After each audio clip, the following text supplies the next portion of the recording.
Hi, welcome to the small shed. This week I've got a laser engraving job to do, which is very simple but very risky. See you in a minute.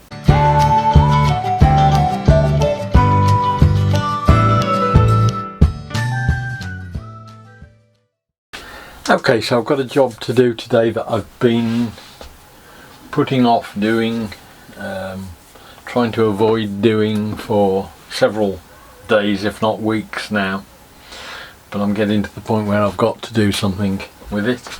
On the face of it, it's an incredibly simple thing.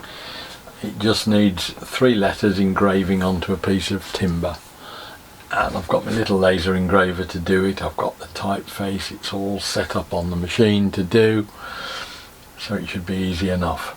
However,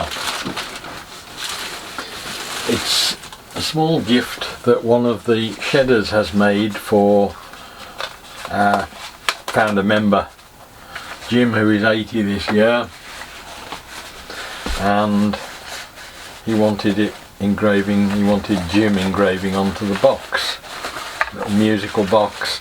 It's only a bit of fun, but he's clearly spent a lot of time and effort making the box.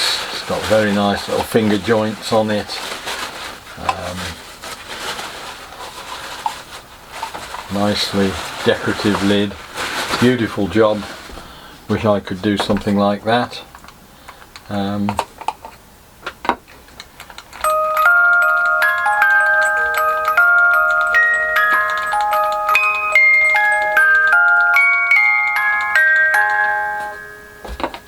Right, therein lies the problem, because to do this I'm burning into something that has taken hours to make and that I can't rectify if I get it wrong. So I really am incredibly nervous about the whole affair. I've asked the guy to give me some spare bits, which he has, of the timber, which will give me a clue as to how it reacts. So I think the first thing I'm going to do is to put that in the position that it will be on the box, and I think I'll prop the whole laser engraver up above it, and also put it, in addition to putting it on blocks that'll take it to the same height or thereabouts, I'll put that thickness of spacer in as well, so that hopefully I can set the thing up, do one pass and get it working happily to my happiness, if you like, with the depth of engraving and everything and the positioning, and then I can just take that off, drop it down that thickness, and then pray it'll work. See how we get on anyway. It's going to be a bit of a, as I say, a bit of a buttock clenching time, I think, with this. I've got a couple of pieces of this wood, so I can cut 2 of those in half. They'll make my feet spacers to get me from there down to there. So we'll start with that, I think.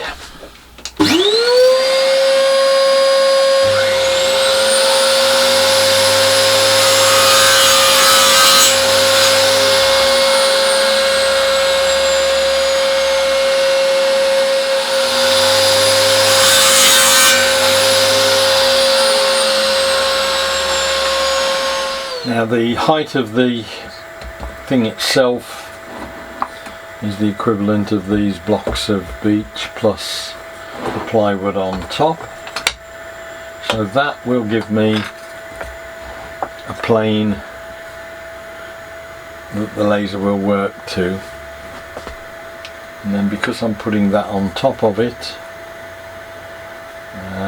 I'll need to put these small blocks on as well. What I will also do, because I want to make sure this is exactly the right sort of positioning on the laser machine itself, I think I'm going to cut this piece of timber down very slightly till it's exactly the same size as a side. So that is now cut to being the size of the box. So we'll place the laser engraver on top. I'm going to put that plug box up on top because I don't want the whole thing collapsing halfway through. Right. So I've got the actual wording set up on the computer. I'll have a quick look and see by just putting the frame positioning on. That just runs the laser around the outside edge of where it wants to be working. And that will give me a chance to move it more or less to the middle. Okay. So now I'm running, if you like, a rectangle in the middle there. I can then start to get lines working so that I know that it's the same distance from the top as in the bottom, and that it's running parallel and everything else that needs to be done.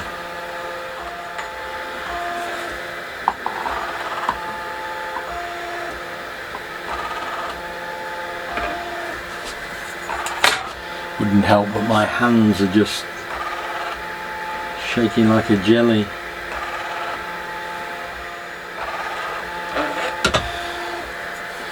So I'm roughly there. It's very hard with the piece on top to get it working.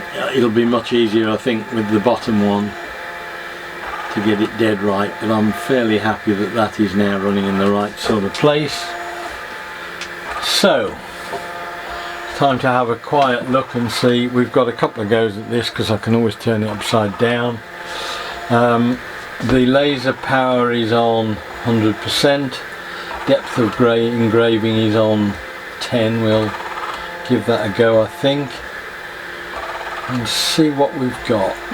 Stop the frame positioning and start the burn and cross everything, although this is not as critical as the next stage. Let's get out some glasses, I think. We don't want to burn our eyes out.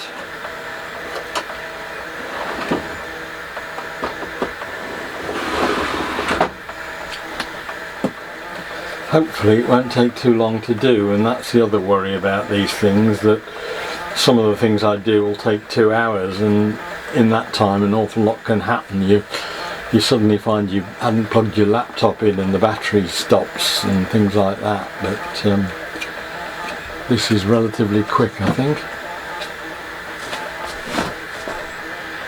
and it looks to be coming nicely.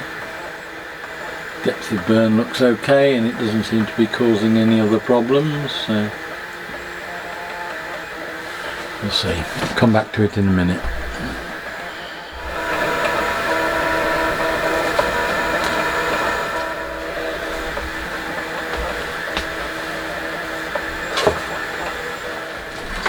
Right, so there we are, 6 minutes and 16 seconds. So let's have a look and see what we've got. We've got exactly what we wanted, I think. It's nicely engraved. Need a bit of cleaning up to get the soot out of it effectively, but that's neither here nor there. But it's produced what we wanted. So I'm now going to take all of these off. Going for the big one, and herein will be all the risk. If I were an insurance underwriter, I would not touch this one with a barge pole.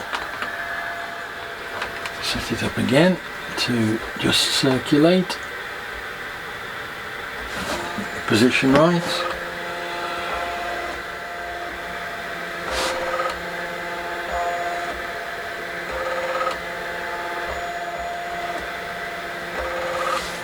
Never ceases to amaze me how good the human eyeball is at detecting position on things like this.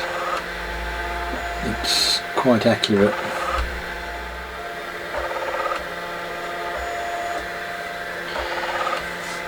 Right, I think that's it. It's time to bite the bullet. What I'm going to do then is, as soon as it starts, I'm going to just abandon it, walk out, leave the shed door shut, because it's only while you're standing around in that 5 or 6 minutes that you start and reach for something and you knock something over, and before you know where you are, you've ruined it. So we're going to go for it and walk away. Keep our fingers crossed.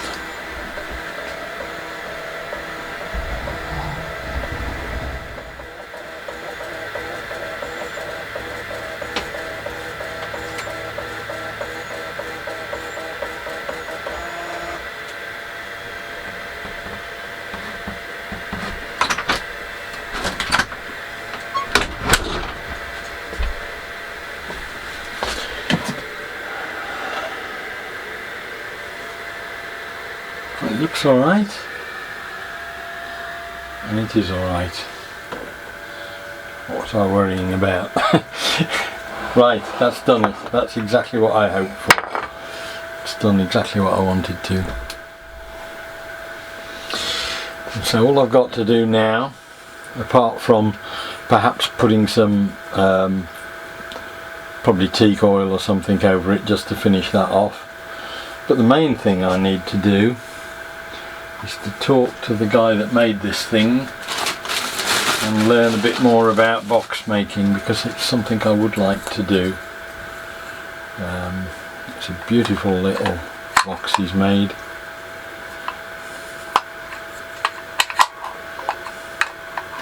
And as ever, everything, it'll fit on any way around, so it must be right. Very thin base in it. I don't know, I think he's, judging by what he's got here, he's routed out the underneath so that it makes it thin on the sides. It's done very nice, beautiful little finger joints on there. So I must go into this a bit more, because I would like to make a memory box for my wife for all the New Zealand stuff we have. That is that done. Let's just get a spot of oil on that, I think. Stabilise the sooty bits. Unplug that now.